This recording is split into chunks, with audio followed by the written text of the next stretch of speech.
In about 24 hours, a new administration will assume office to be led by Bola Tinubu as the 16th President of the Federal Republic of Nigeria. Activities leading to the May 29 inauguration has been on, and the Presidential Inauguration Lecture was held in Abuja on Saturday, where the former President of Kenya, Uhuru Kenyatta, said dialogue with the opposition is not a sign of weakness, but a needed tool to move forward. The former Kenyan president also asked the incoming government to take stock of the future it wants for Nigeria. Sifon Essien was there.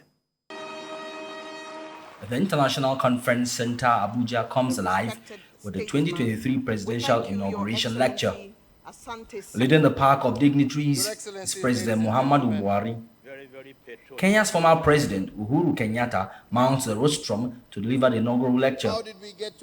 He begins by lamenting that despite years of independence from colonialism, African countries are yet to take their place among the Committee of Developed Countries. Will Nigeria continue fighting for its place on the world stage with one hand tied behind its back?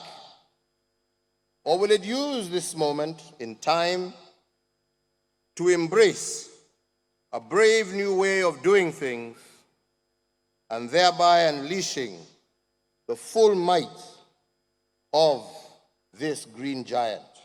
Drawing extensively from the Kenyan experience under his leadership, Mr. Kenyatta stresses the importance of inclusive governance. In the period from 2018 up to 2022, Kenya recorded some of its fastest development gains. It was the togetherness of the Kenyan people that allowed my administration to steer the country through the difficulties of COVID-19. Speaking on religious tolerance and inclusion, the Sultan of Sokoto stresses that one of the ways to destroy a country is to show preference for one group over the other. It has been said that the crown of a leader is his integrity, his stronghold is his impartiality, and his wealth is that of his people. The Catholic Bishop of Sokoto shares a similar view, but with some nuances. Nigeria is a complex country of great possibilities, great contradictions, and no country, no business, no family, no organization has a future if you don't figure out how to manage diversity. The theme of the Presidential Inauguration Lecture resonates all through the speeches delivered. The United Nations needs Nigeria and strong African voices to rise up, speak on the global stage, and double down on the multilateral solutions that meet the immense challenges of our time.